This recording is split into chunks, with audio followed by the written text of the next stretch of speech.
This is the second video on this push mower. It's a big Craftsman model with a Briggs & Stratton Quantum engine on it. I've removed the vanity cover by getting the two little screws out on here, one there, one there. That's all that really holds it on. There's a little clip in the back that is going to fit under the edge of the gas tank. But what I wanted to show you in this phase of this, what's going to be a long repair, is that someone has gone in and worked on this, obviously, because like I said earlier, somebody stuck the end of a hose clamp on here. What I mean by that is, you know, it's a hose clamp like this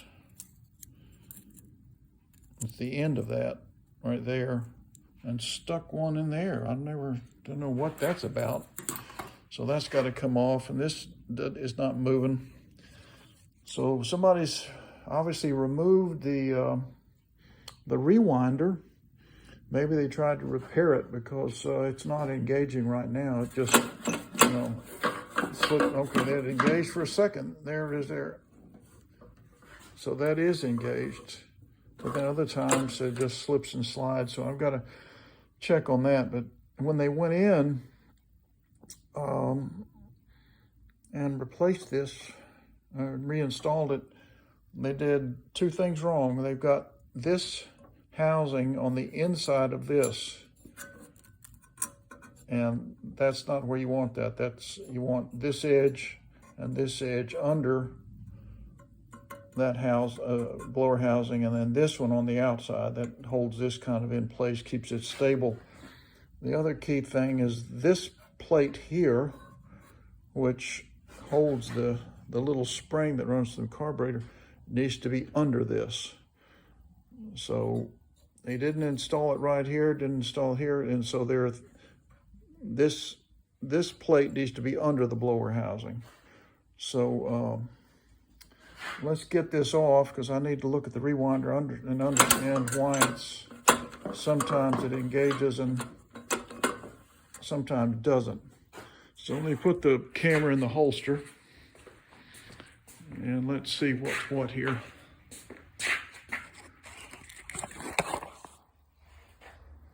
All right.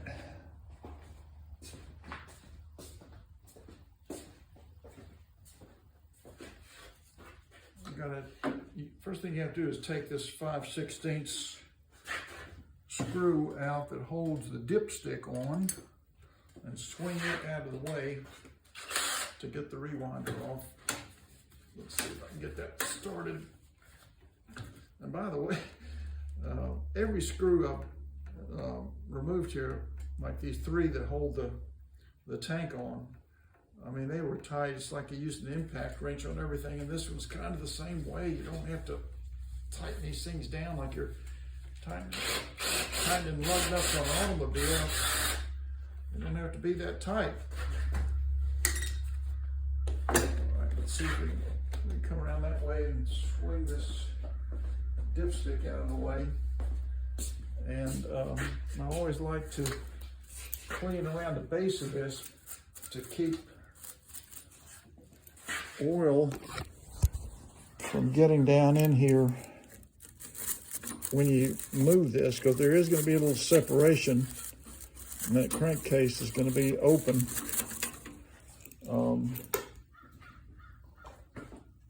That crankcase is going to be open, and so I like to clean around here so this debris and dirt and stuff doesn't fall down into the crankcase. I want to try and keep everything clean and nice. That's pretty good. I got a lot of that stuff away. Rooting around in here. Come at it from this direction. Okay. So let me set the phone down again. And I'm going to lift and turn. It'll lift the dipstick and turn this way. Okay, right. That's good.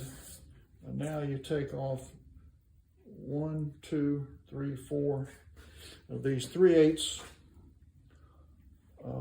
screws that hold the blower housing on. And I'll bet you these are going to be tight, super tight, like the rest of them. Let's see. That's pretty tight. That's pretty tight. Just getting these started so I can use my power drill. But man, I have enough torque to break these loose. But now it should work. Let's see if I can get it off now with this power drill. Get my 3/8 socket on here. And start removing these. 1,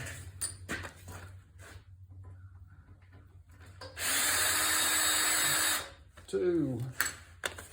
Those are a little longer than the ones in the back. That's how you can tell them apart. Oh, these are long too, so I'm not sure, he may have found these somewhere. And then this one.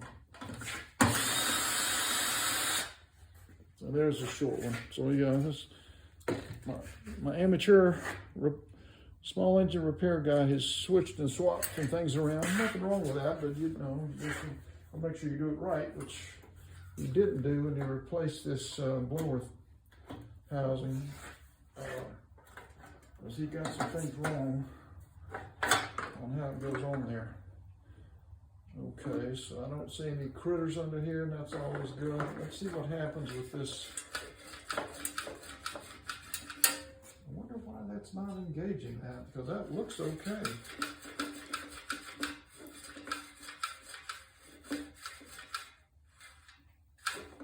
That's working like it's supposed to. Very strange. I don't see anything wrong with the starter cup.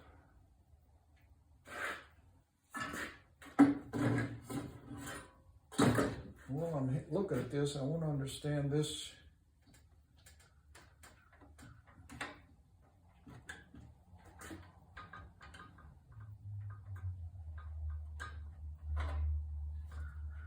This engine brake, it won't move. I'm not sure what's going on with that.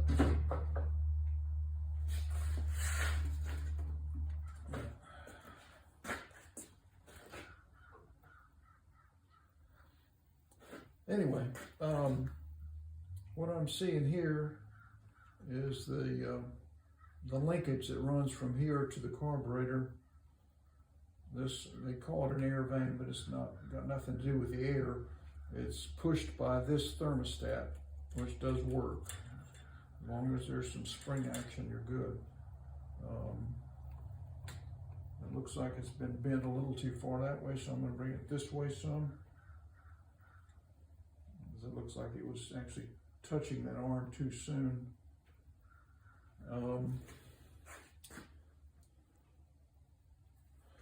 going to set this rewinder aside so I can come back and look at it again and figure out why it's okay.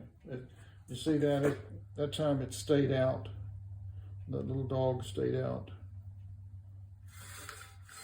They should be retracting, and they're not. So that's a problem.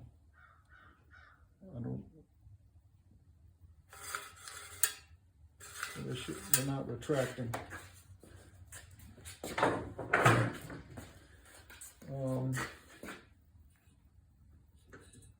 Again, this does have compression. You can see that right there. So this mower should run. I'm